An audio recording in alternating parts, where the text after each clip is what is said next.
ತಮಿಳುನಾಡಿಗೆ ಕಾವೇರಿ ನೀರನ್ನು ಹರಿಸುವ ನಿರ್ಧಾರವನ್ನು ಖಂಡಿಸಿ ಕರ್ನಾಟಕ ರಾಜ್ಯ ರೈತ ಸಂಘ ಹಾಗೂ ಹಸಿರು ಸೇನೆ ದಾವಣಗೆರೆ ತಾಲೂಕು ವತಿಯಿಂದ ಪ್ರತಿಭಟನೆ ನಡೆಸಲಾಯಿತು.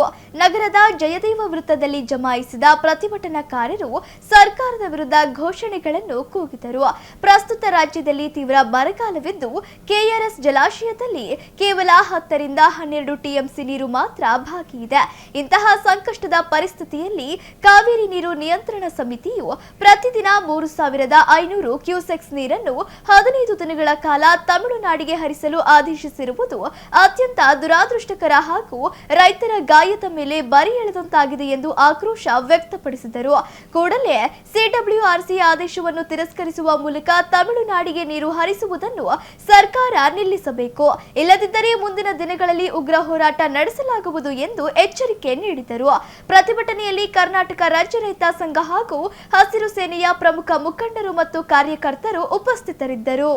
ಕರ್ನಾಟಕ ಸರ್ಕಾರ ಇವತ್ತು ಕಾವೇರಿ ನೀರನ್ನು ತಮಿಳುನಾಡಿಗೆ ಬಿಡುವುದಕ್ಕೆ ಮುಂದಾಗಿದೆ. ಸರ್ಕಾರ ಕೂಡಲೇ ಇದನ್ನು ನಿಲ್ಲಿಸಬೇಕು. ಕಾವೇರಿ ನಮ್ಮವಳು, ನಮ್ಮ ಹಕ್ಕು. ಇದು ನಮಗೆ ಕುಡಿಯೋಕ್ಕೆ ನೀರಿಲ್ಲ ಅಂದ ಕಾಲದಲ್ಲಿ ಬೇರೆ ರಾಜ್ಯಕ್ಕೆ ನೀರು ಬಿಡೋದು ಎಂಥದ್ದು ಸರಿ ಅನ್ನಿಸ್ತತಿ. ಅತಿ ಹೆಚ್ಚು ಈ ವರ್ಷ ವಾಡಿಕೆಗಿಂತ ಮಳೆ ಕಡಿಮೆ ಆಗಿರೋದ್ರಿಂದ ಎಲ್ಲ ಡ್ಯಾಮ್ಗಳು ಖಾಲಿ ಇದೆ. ಖಾಲಿ ಭರ್ತಿ ಆದಮೇಲೆ ಬೇಕಾದ್ರೆ ನೀವು ತಮಿಳುನಾಡಿನ ನೀರು ಬಿಡ್ರಿ, ಯಾರೇನೋ ನಾವೇನು ಆಕ್ಷೇಪಣೆ ಮಾಡೋದಿಲ್ಲ. ಇಂಥ ಬರಗಾಲ ಸಮಸ್ಯೆ ಪರಿಸ್ಥಿತಿಯಲ್ಲಿ ನೀವು ನೀರು ಬಿಡೋಕ್ಕೆ ಹೋಗ್ತಾಯಿದ್ರಿ ಅಂದೆಲ್ಲ ನಿಮಗೂ ಮೂರ್ಖತನ. ಕೂಡಲೇ ಏನು ನೀವು ತಮಿಳುನಾಡಿಗೇನು ಮಾತುಕತೆಗೆ ಇದು ಆಹ್ವಾನ ಮಾಡ್ತಿದ್ರಲ್ಲ, ದಯವಿಟ್ಟು ಅದನ್ನು ನಿಲ್ಲಿಸಬೇಕು. ನಮ್ಮ ರೈತರಿಗೇನು ಬಂಗಾರಪ್ಪನವರು ಸುಗ್ರೀವಾಜ್ಞೆ ಒಂದು ಆದೇಶ ಮಾಡಿದರು. ಅವರಿದ್ದಾಗ ಕಾವೇರಿ ನೀರನ್ನು ಯಾವುದೇ ಕಾರಣಕ್ಕೂ ತಮಿಳುನಾಡಿಗೆ ಬಿಟ್ಟಿದ್ದಿಲ್ಲ. ಅದೇ ನಿರ್ಧಾರವನ್ನು ನಾವು ಕುಮಾರಸ್ವಾಮಿ ಅವರು ತಗೋಬೇಕು. ಇಲ್ಲಾಂದರೆ ಮುಂದಿನ ದಿನಗಳಲ್ಲಿ ವಿಧಾನಸೌಧದ ಮುಂದೆ ನೀವು ಬಂದು ಪ್ರತಿಭಟನೆ ಮಾಡಲಾಗುತ್ತದೆ. ಆಮೇಲೆ ಆಗಸ್ಟ್ 13ನೇ ತಾರೀಕು ನಾವು ಕರ್ನಾಟಕ ಬಂದ್ಗೆ ನಮ್ಮ ರೈತ ಸಂಘಟನೆಯಿಂದ ಸಂಪೂರ್ಣವಾಗಿ ಬೆಂಬಲ ಕೊಟ್ಟು ಆ ಬಂಧನ ನಾವು ಯಶಸ್ವಿಗೊಳಿಸ್ತಾ ಇದ್ದೀವಿ. ಕೂಡಲೇ ಇದನ್ನು ನಿಲ್ಲಿಸಬೇಕು, ಕಾವೇರಿನ ಉಳಿಸ್ಬೇಕು. ಬರ ವೀಕ್ಷಣೆ ಬರ್ತಾರೆ, ಹೇಳ್ತಾರೆ, ರೈತರನ್ನು ನಂಬಿಸ್ತಾರೆ, ಮತ್ತು ಒಳೊಳಗೆ ಏನೇನು ಮಾಡಬೇಕು ಸರ್ಕಾರ ಅದನ್ನು ಮಾಡೇ ಮಾಡ್ತೈತಿ. ಅವ್ರಿಗೆ ನೀರು 3500 ಟಿ ಎಮ್ ಸಿ ನೀರು ಬಿಡ್ಬೇಕಂದ್ರೆ ಯೋಚನೆ ಮಾಡಬೇಕು. ಮೈಸೂರು, ಮಂಡ್ಯ, ಹಾಸನ ಕಡೆಯಲ್ಲಿ ನೀರಿಲ್ಲ, ಏನಿಲ್ಲ, ಮಳೆ ಇಲ್ಲ, ಏನಿಲ್ಲ. ಈಗ ನಮ್ಮ ಇಡೀ ಕಾವೇರಿ ನೀರೇ ನಂಬಿಕೆ ಅಂದರೆ ಎಷ್ಟೋ ಲಕ್ಷಗಟ್ಟಲೆ ರೈತರಿದ್ದಾರೆ. ದಯವಿಟ್ಟು ಇದನ್ನು ನಿಲ್ಲಿಸಬೇಕಾಗಿ ಕುಮಾರಸ್ವಾಮಿಗೆ ನಾವು ಕೇಳ್ತೀವಿ. ದಾವಣಗೆರೆ ಜಿಲ್ಲೆ ಪ್ರತಿ ವರ್ಷ 60 ರಿಂದ 70 ಅಡಿಕೆ ಮಳೆ ಆಗ್ತಿತ್ತು. ಈ ವರ್ಷ 35 ರಿಂದ 40% ಅಡಿಕೆ ಆಗಿದೆ. ನಮ್ಮ ದಾವಣಗೆರೆ ಜಿಲ್ಲೆಯನ್ನು ಬರಪೀಡಿತ ಪ್ರದೇಶ ಎಂದು ಘೋಷಣೆ ಮಾಡಬೇಕು.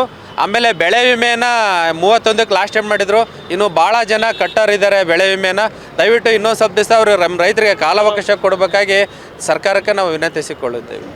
ಮಳೆ ಇಲ್ಲದ ಈ ವರ್ಷ ತಮಿಳುನಾಡಿನವ್ರದ್ದು ಮತ್ತೆ ಕಾಟ ಚಾಲಾಗಿದೆ. ಈಗ ನಮ್ಮಲ್ಲಿ ಇರ್ತಕ್ಕಂಥದ್ದು 17.3 ಟಿ ಎಮ್ ಸಿ ನೀರು. 17.3 ಟಿ ಎಮ್ ಸಿಯಲ್ಲಿ 10 T M C dead storage. ಇನ್ನು 7.3 ಟಿ ಎಮ್ ಸಿ ನೀರಿದೆ.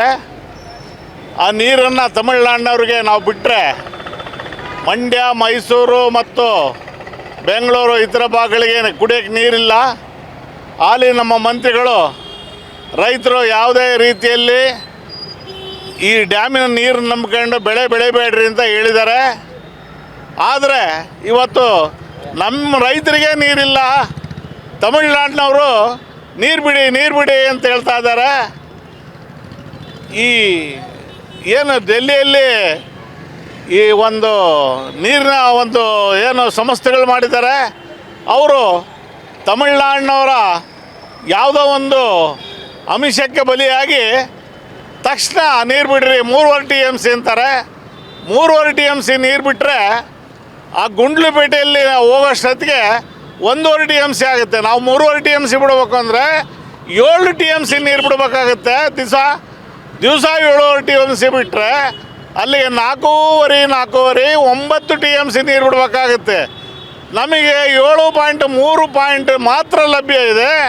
ಇವ್ರಿಗೆ ನೀರು ಎಲ್ಲಿಂದ ಬಿಡಬೇಕು? ನಾವು ತಕ್ಷಣ ಇದನ್ನು ಕ್ರಮ ಕೈಗೊಂಡು ಕೇಂದ್ರ ಸರ್ಕಾರ ಮಧ್ಯಪ್ರವೇಶ ಮಾಡಬೇಕು.